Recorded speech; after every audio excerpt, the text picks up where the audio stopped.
ज़्यादा ना हो। अभी बंद कर लो, जब शुरू होगा तब चला लेना। नहीं कोई बात नहीं, आने दो। ठीक। बहुत स्पेस है। हाँ स्पेस बहुत है। तो नया क्रिएट करना है कि वापस उसी नहीं नहीं, बना हुआ है, उसको आगे कर रहे हैं। मोबाइल मेरा फोटो फोन में रहेगा। ठीक। देखो, तो अभी हम लोग रिपोर्टिंग देखेंगे, ठीक है। तो मल्टीपल टाइप का रिपोर्ट कैसे कैसे आप लोगों को कोई भी रिपोर्ट कैसे देखा जाएगा, ठीक है। तो कहीं पे भी काम कीजिएगा तो सबसे पहला चीज़ बोलेगा कि पार्टी का लेजर बताओ। मतलब कोई भी जो पार्टी है उसका क्या हिसाब किताब है। लेजर बोलना मतलब पार्टी का लेजर दो, मतलब पार्टी का हिसाब किताब, ठीक है। तो तुम पूछना सर कौन सा पार्टी और कब तक का हिसाब, कब से कब तक का हिसाब चाहिए। तो बोला ये पार्टी, तो DAL कर लेंगे। अब बोला कि हमको चाहिए श्याम का हिसाब किताब बताओ, तो श्याम सप्लायर में खोल दिए। कैसे गए श्याम सप्लायर में? Display more report, account book, ledger. Shortcut क्या है? अगर शॉर्टकट चाहिए तो DAL, ठीक है। अब यहाँ पे चलिए श्याम सप्लायर, एंटर मारेंगे। अब ये पूछना उसे कि कब से कब तक का चाहिए। तो बोला कि हमको 1 अप्रैल से लेकर के 30 जून तक का दो। तो Alt F2 करेंगे। क्या करेंगे? Alt F2 से क्या चेंज होता है? पीरियड सेट होता है। 1/4/2024, नीचे क्या होगा? 30/6/2024, ठीक है। मैं 2 दिन लगेगा, नहीं देगा ना, 2 दिन। 1/6, ठीक है। आया बात समझ में? जितना हम पीरियड डालेंगे ये पूरा का पूरा लेजर दिखाएगा कि कब कब कितना कितना परचेज हुआ, सेल हुआ, पेमेंट हुआ, रिसीव हुआ, क्या हुआ, क्या क्लोजिंग बैलेंस बचा, ठीक है, दिखाएगा। ये लेजर को क्या करना है? पार्टी को भेज देना है। कैसे भेजना है? कुछ नहीं करना है, यहाँ से प्रिंट में जाना है और यहाँ से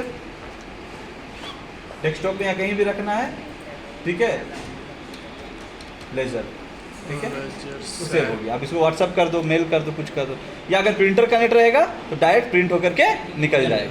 क्लियर? कोई दिक्कत? तो ये पार्टी का पहला क्वेश्चन होता है कि हमको लेजर भेज दो, लेजर भेज दो, लेजर भेज दो, ठीक है। दूसरा बोलेगा कि पार्टी हमको अपना बैंक स्टेटमेंट भेज दो। तो बैंक स्टेटमेंट, बैंक एंट्री हम दिखला देंगे। अभी बैंक एंट्री भी बताएंगे, ठीक है, थोड़ा 1-2 दिन के बाद, मंडे को बैंक एंट्री बताएंगे, बहुत मज़ा भी आएगा। लाइव बैंक एंट्री सबको इंडिविजुअल दे देंगे, तो बैंक एंट्री मारते रहना, ठीक है। तो बैंक का बैलेंस क्या है या बैंक का स्टेटमेंट भेज दो, ठीक है। तो बैंक का स्टेटमेंट हम लोग यहाँ पर मारा हुआ है, तो कहाँ से आएगा? Display more report, account book और यहाँ से कैश बैंक। देखो यहाँ बैंक का जो भी बैलेंस होगा पूरा आ जाएगा, ठीक है। कोई दिक्कत? इसको भी उसी तरह से प्रिंट करके भेज देंगे, ठीक है। क्लियर? समझ गया? कैश का बैलेंस भी यहीं से पता चलेगा। पूछे कि कैश का क्या बैलेंस है, कैश का लेजर भेज तो भेज सकते हैं, ठीक है, बैंक का लेजर भेज सकते हैं, ठीक है। क्लियर है? Display more report, account book, यहाँ से सेल्स रजिस्टर से क्या कुछ दिखेगा?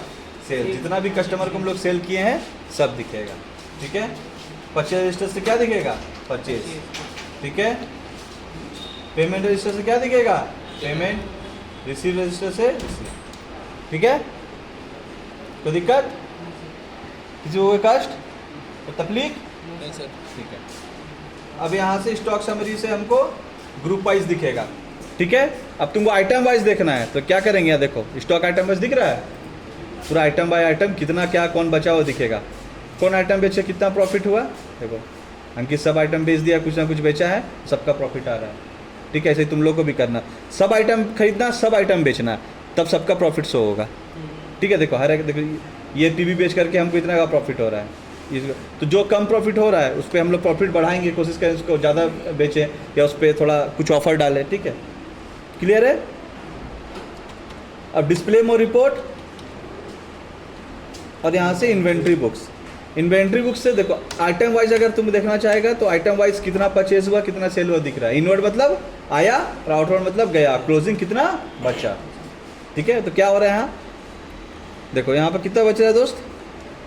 6 पीस बच रहा है ना। परचेज 5 पीस किया, सेल कितना क्या दिया? 4 पीस, तो बचना कितना चाहिए था? 1 पीस। अब पिछले साल का 5 पीस भी तो था ना, 6 पीस, ठीक है।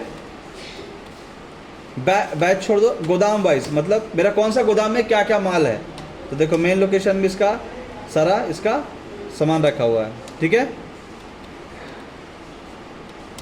मोराबादी में ये सामान रखा, ठीक है। तो कौन सा गोदाम में मेरा क्या सामान है वो भी दिखेगा। स्टॉक ग्रुप वाइज चाहिए तो पूरा टीवी का क्या है वो दिखेगा, ठीक है। कैटेगरी वाइज चाहिए, एलसीडी टीवी कितना है क्या है सब दिखेगा, ठीक है। क्लियर है? अब एक चीज़ है statements of inventory, inventory book के नीचे स्टेटमेंट्स ऑफ इन्वेंट्री, इसका मतलब क्या? इन्वेंट्री बुक में तो खाली दिख रहा है, स्टेटमेंट मतलब इसमें और फाइनेंशियल स्टेटमेंट्स तुमको दिखेगा इन्वेंट्री का। क्लिक करेंगे स्टॉक क्वेरी। स्टॉक क्वेरी समझ लो क्या है। स्टॉक क्वेरी कोई भी स्टॉक है उसका पूरा का पूरा जीवन काल, उसका पूरा का पूरा ब्लूप्रिंट, जन्म से लेकर मृत्यु तक का पूरा उसका समरी, ठीक है, समझ गया? उसका इतिहास, पूरा इतिहास समझ, जब से जन्म लिया जब कब मरा, ठीक है। तो अगर किसी भी स्टॉक का तुमको पूरा कुंडली जानना, क्यों जानना क्यों पड़ता है? इसीलिए जानना पड़ता है क्योंकि क्या कोई स्टॉक कब खरीदाया, कब बिका, उसका कॉस्टिंग क्या था, है ना, उसका बैच क्या था, कौन सा गोदाम में था, कब उसका किस किस आदमी को हम कैसे कैसे बेचे, तो उसका पूरा एनालाइज करना पड़ता है ना। मान लो लॉस में बिक रहा है, हमको कुछ हो रहा है तो पूरा एनालाइज करना पड़ेगा ना, उसके लिए चाहिए। तो स्टॉक क्वेरी देखो जो बोल रहा था आदित्य, ये जो स्टॉक क्वेरी है खोल देंगे तो ये स्टॉक आइटम है 001 TB, ठीक है। ये TB का ग्रुप में क्लोजिंग बैलेंस इतना है, कॉस्टिंग इतना हमको पड़ा था, ठीक है। लास्ट इसको हम लोग यहाँ से परचेज़ किए थे, लास्ट इतना में सेल किए थे, कहाँ कहाँ था ये मेन लोकेशन में था 1 पीस और आबादी में था 5 पीस, ठीक है। उसके बाद ये सारा सेलिंग प्राइस दिखेगा तुमको, ये पूरा का पूरा उसका कहानी दिखेगा क्या क्या हुआ, ठीक है। अभी और इसमें कहानी जुड़ेगा तो और ऐड होगा, ठीक है, तो बैच वैच ऐड होगा, ठीक है। अब देखो एक होता है मूवमेंट एंड एनालिसिस और एजिंग, ठीक है। तो मूवमेंट एनालिसिस, ठीक है, मूवमेंट एनालिसिस में क्लिक करेंगे तो ग्रुप वाइज, आइटम वाइज और कैटेगरी वाइज भी स्टॉक को हम लोग देख सकते हैं, ठीक है। देखो मूवमेंट का मतलब कि कब उसको खरीदा गया और कब बेचा गया, ठीक है। देखो जय माता दी सप्लायर से इनवर्ड किया गया मतलब खरीदा गया और आउटवर्ड मतलब बेचा गया, ठीक है। तो इसका मूवमेंट दिखिए कब खरीदा गया बेचा गया किसको किसको, ठीक है। एजिंग, स्टेटमेंट इन्वेंटरी से क्या है? एजिंग बताए थे कि वो सामान कब खरीदा गया, उसका एज कितना हो रहा है। तो देखो ये जो टीवी खरीदे थे इसका ये 45 दिन से ज़्यादा हो गया एज, आ रहा हुआ समझ में? इससे पता चलेगा मेरा स्टॉक में कौन माल एक्सपायरी में है जा रहा है, कौन बचा हुआ है। एक्सपायरी के लिए अलग से एक्सपायरी के लिए अलग से एक्सपायरी डेट और मैन्युफैक्चरिंग डेट बताएंगे, ठीक है। इससे क्या पता चलेगा कि कौन सा माल मेरा पुराना बहुत दिन से जकड़ाइल पड़ा है, साला बिक नहीं रहा है, 6 महीना से पड़ा है, उसको पहले निकालो। अभी क्या होता है कि हम आइटम खरीदते गए, स्टॉक करते गए, भूलते गए, बेचते गए, कुछ ऐसा आइटम है, कुछ ऐसा मॉडल है जो मेरा बिकिए नहीं रहा है, साला 5 महीने से पड़ा हुआ, 4 महीने से पड़ा हुआ, तो मेरे लिए तो हडल्स है ना, क्योंकि पैसा फंसा कर रखे ना।